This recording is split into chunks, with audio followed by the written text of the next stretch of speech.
ریحانہ خالہ میری والدہ کی دور کی رشتہ دار تھی۔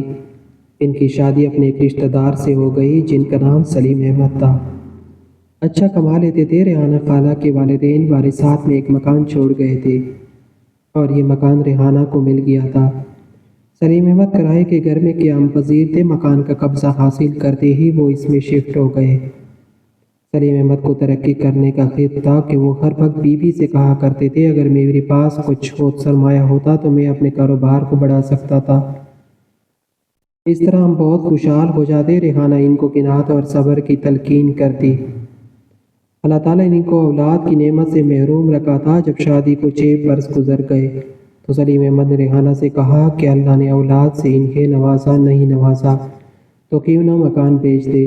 ہمارے بعد نہ جانے کس کے قبضے میں چلا جائے جو زندگی ہے دولت کے مزے تو لے۔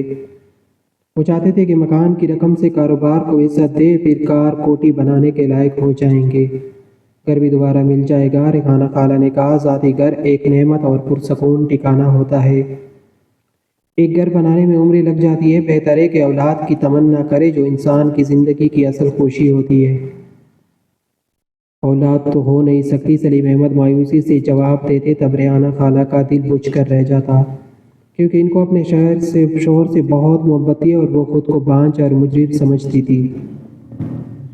اپنے اس احساس سے نجات پانے کی خاطر اس نے شوہر سے اصرار کرنا شروع کر دیا کہ وہ اور شادی کر لے۔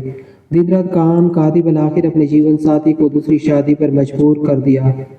شوہر کو خوش دیکھنے کی خاطر اپنے پیروں پر کلاڑی ماری، خود رشتہ داروں میں لڑکی تلاش کی، اپنے ہاتھوں سے شوہر کو دلہا بنا کر صحرا باندھا، جو زیور پاستہ اور قیمتی جوڑے سب نئی نویلی دلہن کی نظر کر دیے۔ اس طرح قربانی کی انوکھی مثال قائم کرنے کے شوق میں اپنی قسمت پھوڑ لی۔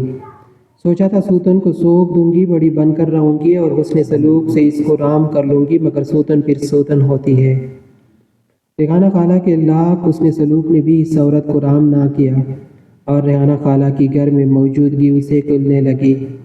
وہ چاہتی تھی کہ شوہر کی پہلی بیوی گھر سے چلی جائے اور وہ بلا شرکت خیر اس گھر کی مالکہ بن جائے۔ شادی سے قبل سلیم کہا کرتے تھے یہ بیوی تم میری دوسری شادی کرانے پر مصر ہو، لیکن اگر اس عورت سے بھی اولاد نہ ہو سکی تب کیا کرو گی؟ ریحانہ جواب دیتی تھی ضرور اللہ تعالیٰ ہم پر رحم کرے گا اور ہم اولاد کی خوشی کو دیکھیں گے۔ میں نے منت مانی ہے کہ اللہ تعالیٰ اگر آپ کو بیٹا دے گا تو یہ مکان آپ کے نام کر دوں گی اور اس کا وارث ہمارا بیٹا ہوگا۔ اللہ تعالیٰ نے ریحانہ کی سنی۔ سوتن کی کوکھ سے سلیم احمد کا وارث پہلا بیٹا ہو گیا تو سلیم نے ریحانہ کو منت یاد دلائی۔ انہوں نے خوشی خوشی اپنا مکان شوہر کے نام کر دیا۔ سلیم کے دل میں تو عرصہ سے یہی آرزو تھی کہ کسی طرح یہ مکان ان کے نام لگے، وہ اسے بیچ کر کاروبار میں روپیہ ڈالے اور امیر آدمی ہو جائے، پھر سارا کمبا عیش کرے گا، کوٹی کار بنگلے ہوں گے، مزے آ جائیں گے۔ ایک انسان ایسی ہی خواب دیکھتا ہے۔ انہوں نے ایک روز چپکے سے مکان بیچ دیا اور کرائے کے مکان میں آ گئے۔ ریحانہ کو اس بات کا قلق ہوا، مگر وہ اس وجہ سے خاموش ہو گئی کہ اللہ نے اس گھر کا چراغ تو دے دیا ہے، کوئی بات نہیں، گھر پھر بن جائے گا۔ خاوند کو اگر کاروبار وسیع کرنے کا ارمان ہے تو یہ بھی پورا کر لے، کیا خبر اللہ تعالیٰ برکت دے دے اور دولت ہونے کا خواب پورا ہو جائے۔ بیٹا ہوا، سوتن کا مزاج آسمان سے باتیں کرنے لگا۔ اب تو گھر بھی ریحانہ سے ہی لیا تھا، پھر کس بات کا لحاظ باقی رہا؟ وہ اولاد والی تھی، اس کا پلہ بھاری تھا، اسے نکالنے کے درپے ہو گئی۔ ریحانہ چپ چاپ گیلی لکڑی کی طرح سلگنے لگی۔ سوتن کی زیادتی برداشت کرتے کرتے بیمار پڑ گئی۔ اب کبھی کبھی سلیم احمد کا ضمیر اسے ملامت کرتا، ایک نظر التفات کی بیچاری ریحانہ پر ڈالتا تو سوتن جل اٹھتی۔ وہ جھگڑتی گھر کے برتن توڑتی اور ایک ہنگامہ اٹھا دیتی، مجبور اسے دوسری بیوی کی پاسداری کرنی پڑتی اور ریحانہ سے ہمدردی سے گریز کرنے لگا۔ ایک روز جبکہ سلیم احمد گھر پر نہ تھا، اس کی دوسری بیوی نے ریحانہ سے بہت جھگڑا کیا اور برتن اٹھا اٹھا کر اس پر پھینکنے لگی۔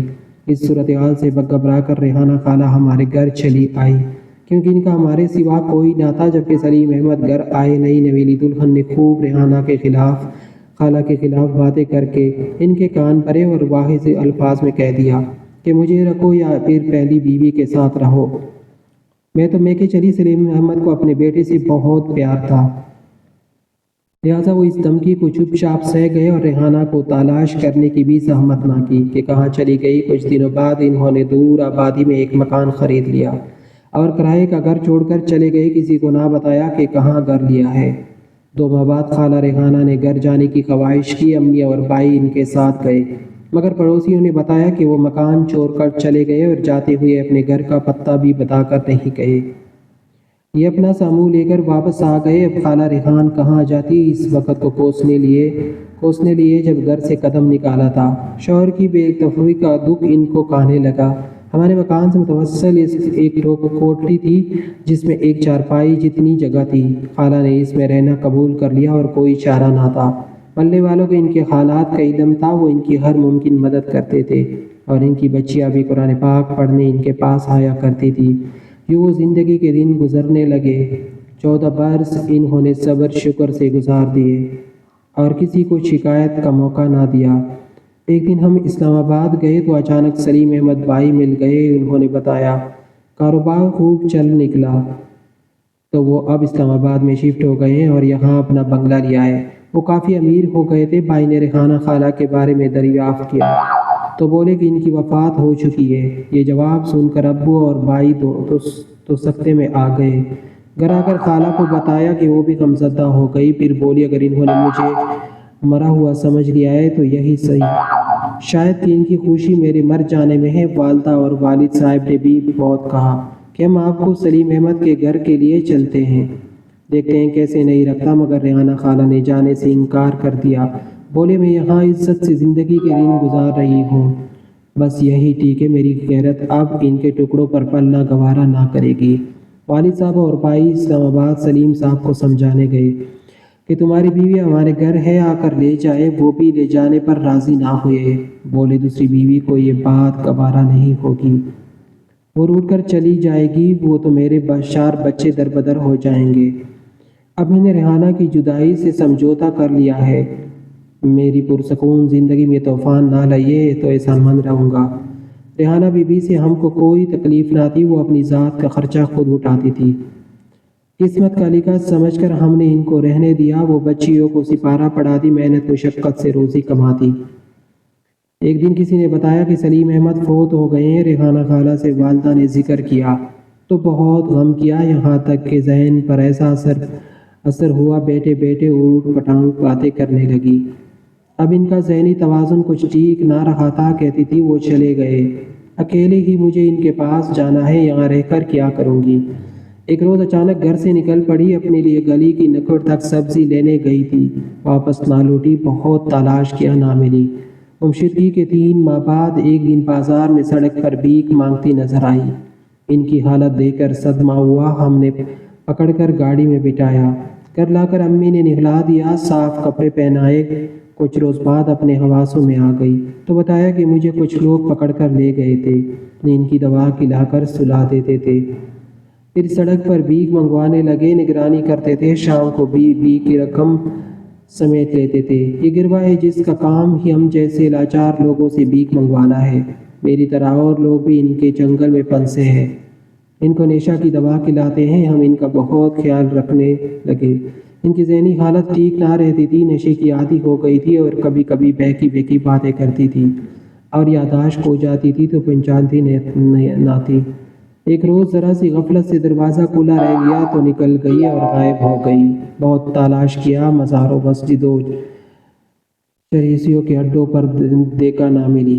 وہ دن اور آج کا دن ڈھونڈتے رہے مگر ریحانہ کا سراغ نہیں ملا۔ خدا جانے کہاں ہے، چاہو اللہ ان کی حفاظت کرے، زندہ ہے تو ان پر زندگی کے دن آسان کر دے، اگر اس جہان میں نہیں رہی تو خداوند کریم ان کی مغفرت کرے۔ آج تک یہ بات سمجھ نہ سکی کہ ریحانہ خالہ نے خود پر ظلم ڈھایا یا ان کے شوہر نے ان پر ستم کیے، یا پھر وہ قسمت ہی ایسی لے کر آئی تھی۔